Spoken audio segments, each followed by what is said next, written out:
జనవరి 22-23 ఆదిలాబాద్ పట్టణంలో జరిగే తెలంగాణ ఆదివాసీ విద్యార్థి సంఘం రాష్ట్ర 2వ మహాసభలను జయప్రదం చేయాలని టీఎస్జీఎస్ రాష్ట్ర ఉపాధ్యక్షులు బండారు రవికుమార్ పిలుపునిచ్చారు. పట్టణంలోని యాదవ సంఘం భవనంలో రాష్ట్ర మహాసభల జయప్రదం కోసం ఆహ్వాన సంఘం సమావేశానికి ఆయన ముఖ్య అతిథిగా హాజరయ్యారు. కేంద్ర బీజేపీ ప్రభుత్వాలు వ్యతిరేక విధానాలు అవలంబిస్తూ ఆదివాసీ చట్టాలు కాలరాస్తుందని అన్నారు. జాతీయ నూతన విద్యా విధానం పేరుతో విద్యకు దూరం చేయడానికి ప్రయత్నిస్తుందని మండిపడ్డారు.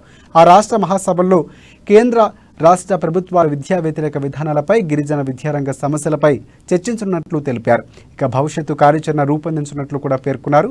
ఈ కార్యక్రమంలో సంఘం రాష్ట్ర అధ్యక్షులు మెస్రం రాజు, రాష్ట్ర కార్యదర్శి పోసం సచిన్, అలాగే టీఎస్జీఎస్ రాష్ట్ర కార్యదర్శి తొడసం భీమరావు, జిల్లా అధ్యక్షులు తుంగం ఈశ్వర్, కార్యదర్శి బైరి సోమేష్, ఉపాధ్యక్షులు లంక రాఘవులు, సిఐటియు జిల్లా కార్యదర్శి కిరణ్, ఉపాధ్యక్షులు మల్లేష్, రైతు సంఘం జిల్లా అధ్యక్షులు బండి దత్తాత్రి, కేవీపీఎస్ జిల్లా అధ్యక్షులు జితేందర్, ప్రవీణ్ తదితరులు పాల్గొన్నారు.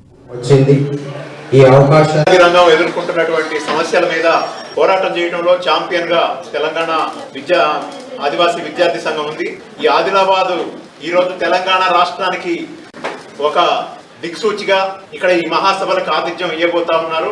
గతంలో కూడా ఈ ఉద్యమానికి విత్తనాలు వేసినటువంటి జిల్లా ఆదిలాబాద్ జిల్లా. ఈ రోజు ఈ ఆదిలాబాద్ జిల్లాకు ఉన్నటువంటి ప్రాధాన్యత ఏంటంటే తెలంగాణ రాష్ట్రంలో ఆదివాసీ విద్యార్థులు ఎదుర్కొంటున్నటువంటి సమస్త సమస్యల మీద పోరాటం చేయడం ద్వారా కేంద్ర రాష్ట్ర ప్రభుత్వాలు ఆదివాసీ విద్యార్థుల్ని చదువుకోనివ్వాలని చెప్పి, చదవాలిరా ఎన్ని ఆటంకాలు వచ్చినా చదువు లేకపోతే మన బ్రతుకు పెద్ద సున్నా. రంగం ఎదుర్కొంటున్నటువంటి సమస్యల మీద పోరాటం చేయడంలో ఛాంపియన్ గా తెలంగాణ ఆదివాసీ విద్యార్థి సంఘం ఉంది. ఈ ఆదిలాబాద్ ఈ రోజు తెలంగాణ రాష్ట్రానికి ఒక దిక్సూచిగా ఇక్కడ ఈ మహాసభలకు